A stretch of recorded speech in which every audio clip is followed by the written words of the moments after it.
जय हिंद। बात आज मध्य प्रदेश की कि मध्य प्रदेश के भीतर जो हालात बने हुए हैं, जो विद्रोहियों ने भारतीय जनता पार्टी बीजेपी के मस्तिष्क की रेखाएं को इतनी मोटी कर दी है कि अब वहां पर ऐसा लगने लगा है कि विधानसभा की जीत तो काफी दूर की बात है। दरअसल वहां पे सवाल विधानसभा का ही नहीं, 29 लोकसभा की सीटें हैं मध्य प्रदेश के भीतर। पिछली बार 28 भाजपा के खाते में गई थी, तब उस समय गई थी जब विधानसभा में भाजपा हार गई थी। लेकिन उस टाइम अलग बात था कि वोट परसेंटेज बीजेपी के पास ज्यादा था, लेकिन लोकसभा के अंदर इतनी क्लीन स्वीप करेगी किसी को नहीं पता था। एक सीट जो 29 के में से एक कमलनाथ के बेटे छिंदवाड़ा के, जो कांग्रेस के अंदर आई थी, कमलनाथ के बेटे को आई थी। लेकिन इस समय पार्टी के अंदर इस कदर से विद्रोह है कि इस विधानसभा की बाद जो लोकसभा 2024 के अंदर होने वाला है, उसमें क्या पुराना जो रिकॉर्ड है, जो करिश्मा है, क्या वो रिपीट हो पाएगा या फिर वहां पे 10-15 सीटों का नुकसान हो सकता है मोदी को, बीजेपी को। इसके लिए कोई और नहीं बल्कि भाजपा के चाणक्य कहे जाने वाले, जिनको गृह मंत्री अमित शाह जी दल बल के साथ मध्य प्रदेश के भीतर 2 दिन से थे। पहला दिन भोपाल के अंदर, भोपाल और वहां के भोपाल और नर्मदापुरम संभाग के नेताओं की बैठकें की, हर सीट के ऊपर बातचीत हुई, चर्चाएं हुई, कुछ 5 सवाल वहां ने उठाए वहां पर, जिसके तहत ये पूरा डिस्कशन हुआ था। अब किन सीट पर किस पार्टी की जीत की संभावनाएं दिख रही है, ठीक है, ये अलग बात है। लेकिन एक फिर वहां पे जो दिक्कतें पैदा करने वाले लोग हैं, उनसे कैसे निपटना है। बागी और निर्दलीय किसको नुकसान पहुंचाएंगे। अगर बीजेपी को नुकसान अगर पहुंचा रहा है तो उसका तोड़ क्या निकलना चाहिए, इन बातों पे भी चर्चाएं। जो पार्टी के अंदर रह करके पार्टी को नुकसान पहुंचा रहे हैं, उनको कैसे संभाला जाए। अमित शाह जी इस पे भी ध्यान दिए। जो सीटें कमजोर है उसको ताकतवर कैसे बनाया जाए, यानी पूरी संभाग के सारी सीटें कैसे जीता जाए, इस पर चर्चाएं हुई। लेकिन इस प्लान के तहत कोई किसी को, हर राजनीतिक दल जो है कहीं ना कहीं एक दूसरे से टली करते हैं। लेकिन यहाँ पर बातचीत हम अमित शाह जी का क्यों कर रहा हूँ। अमित शाह अपने कार्यकर्ताओं को और अपने तमाम नेताओं को, जो काफी बड़े नेता बैठे हुए थे, उनको सबको समझाने के दौर में ऐसा कुछ कह गए ना कि सब आश्चर्य रह गए, सबके अंदर आश्चर्यचकित हो गए। कोई भी अधिकारी, सरकारी अधिकारी अगर कमल का ध्यान नहीं रखता हो और कमल को अगर नुकसान पहुंचाता हो तो उसका तुरंत कंप्लेंट चुनाव आयुक्त को कर दीजिएगा, हम देख लेंगे, हम उसका व्यवस्था कर देंगे। और उससे भी कहीं बड़ी बात जो ऐसा लगा कि उन्होंने एक मुख्यमंत्री शिवराज सिंह चौहान के तरफ इशारा करते हुए कहा कि आप भी सबको एसएमएस कर दीजिएगा, आप भी किसी को बचा भी नहीं पाएंगे।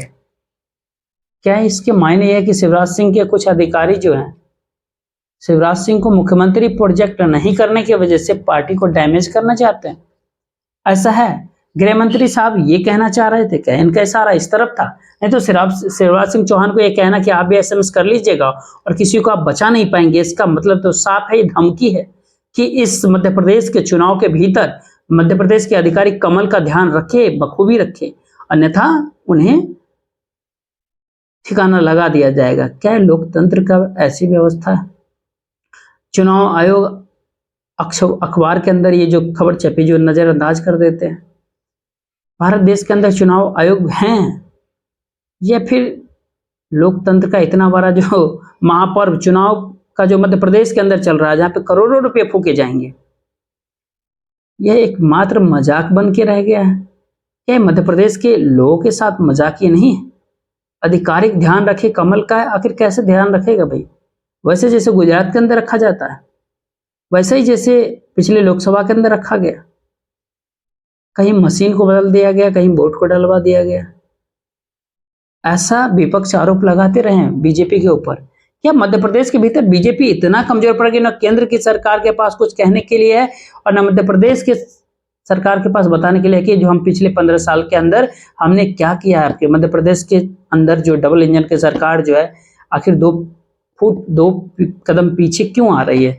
उसके बाद की जो बात होती है कि गृह मंत्री इंदौर में पहुंचे, इंदौर के अंदर एक सेंटर में जो है वहां पहुंच करके संभाग के जो करीब करीब 37 सीटों के ऊपर ठीक ऐसा ही आकलन करना था, लेकिन वहां पर भी देर रात रविवार को तय हुआ सोमवार को ये मीटिंग नहीं होगा, क्योंकि वहां पर एक फॉर्म भरने की अंतिम तारीख भी उसी दिन की थी, आज ही की थी।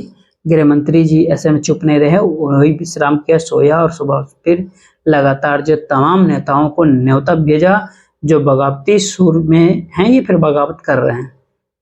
वहां पे इंदौर पार्टी से राजेंद्र चौधरी हैं, उनकी भी बागी, वो भी बागी है। रजना बघेल को मैसेज गया जो वो भी बागी हैं। खंडवा बरानपुर के अंदर स्वर्गीय अनंत कुमार चौहान के परिवार को भी कहा गया, क्योंकि वो भी ताकतवर भाजपा के सरकार के परिवार का नहीं हिस्सा है। लेकिन आज केंद्रीय नेतृत्व ने उस परिवार को कहीं ना कहीं हाशिए पे ढकेल दिया। उस परिवार के जो लोग हैं वो बागी तेवर के साथ है, उनको भी बुला लिया गया। जबलपुर के अंदर पटेलिया को जैसे साधा था, अमित शाह जी ने पर्सनली उससे साधने की प्रयास जो है वो लगातार आगे भी कर रहे हैं।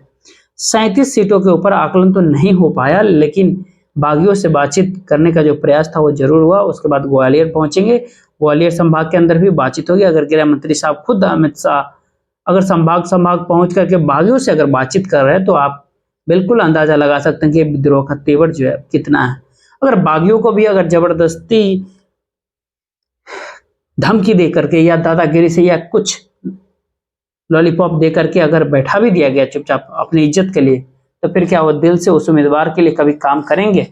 ये बड़ा सवाल होता है। इस सारी चीजें आपको नतीजे के अंदर परिवर्तित होते हुए बिल्कुल दिखाई देगी। मध्य प्रदेश जो है एक ऐसा राज्य है जहां भाजपा वापस तो आना ही चाहती है सरकार में। राजस्थान, मध्य प्रदेश एक ऐसे बीजेपी अगर जीत जाती है तो कर्नाटक और हिमाचल राज्य कहीं ना कहीं तो जाए। लेकिन ये दोनों राज्यों के भीतर कांग्रेस ने उतनी ताकत के साथ खड़ी हुई है, अड़ी हुई है। फिलहाल देखिए, कई खबरें निकल कर के आ रही है इंदौर संभाग से भी। अमित शाह जी ने बात करने के बावजूद भी लोग अपना नामांकन आज विद्रोहियों ने करा ही लिया।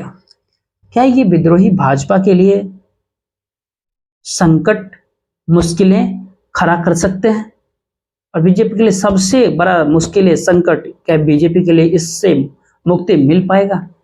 ये तो खैर आने वाला समय बताएगा। चुनाव जीतने का जो जज्बा इतना है ना आज कि अमित शाह ये भी भूल गए कि वो गृह मंत्री हैं देश के, केंद्र के अंदर, और उनका काम जो संविधान को इस देश के भीतर ठीक से लागू होता है या नहीं होता है, इसको देखना है।